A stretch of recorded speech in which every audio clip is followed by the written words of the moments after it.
اور عید کے موقع پر ایک اہم میسج ہمارے لیے یہ ہے کہ عید کی خوشیوں میں دوسروں کو شریک کریں. کہیں ایسا نہ ہو کہ آپ نے تو اپنے لیے عید کے 6 سوٹ سلوائے ہوئے ہوں, 10 سوٹ سلوائے ہوئے ہوں, اپنے بچوں کے لیے 4 سوٹ آپ نے خریدے ہوئے ہیں, کھلونے خریدے ہوئے ہیں, جناب دنیا جہان کی چیزیں ان کو لا کے دی ہوئی ہیں, اور آپ کے پڑوس میں کوئی یتیم بچہ ہے, کوئی یتیم بچی ہے, کوئی بیوہ خاتون ہے جو اپنے بچوں کو ایک جوڑا تک نہیں دلا سکتی, جو اپنے بچوں کی سلائی کے پیسے نہیں دے سکتی. اگر ہم اتنے سخت دل ہو جاتے ہیں, اتنے شقی القلب ہو جاتے ہیں کہ اپنے لیے تو ہم 6 سوٹ سلوا لیتے ہیں, اپنے پڑوس میں کسی بیوہ, کسی یتیم, کسی غریب, کسی مستحق کو 1 سوٹ نہیں دلوا سکتے, تو قیامت کے دن اگر اللہ نے پوچھ لیا کہ میں نے تو تمہیں اتنی وسعت دی تھی کہ تم اپنے لیے اتنا سب کچھ کر رہے تھے, میرے ایک انسان بندے کے لیے, میرے ایک بندے کے لیے, میرے ایک غلام کے لیے, میری ایک بندی کے لیے, ایک یتیم بچے یا بچی کے لیے آپ اتنا نہیں کر سکتے تھے کہ اس کو ایک آپ کوئی سوٹ خرید کے دے دیں؟ اسلام میں جو ہمیں صدقہ فطر دینے کا حکم دیا ہے نا,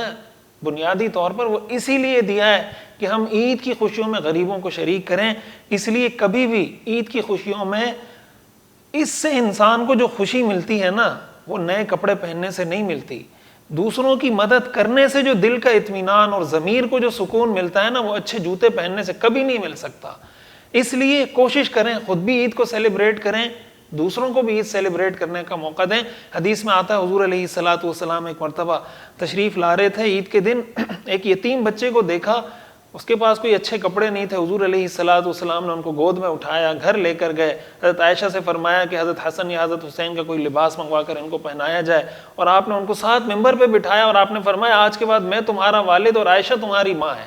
یہ ہمارے رسول کا, ہمارے آقا کا, ہمارے پیغمبر کا اسوہ ہے. عید کے موقع پر کبھی بھی اپنے علاقے کے مستحق, غریب, رشتہ دار, جو بھی آپ کے ایسے لوگ ہیں جو آپ کی سپورٹ کے محتاج ہیں, کبھی بھی ان کو فراموش نہ کریں. اگر آپ یہ کر لیتے ہیں, اس سے جو آپ کو دلی اطمینان اور جو آپ کا ضمیر مطمئن ہوگا نا,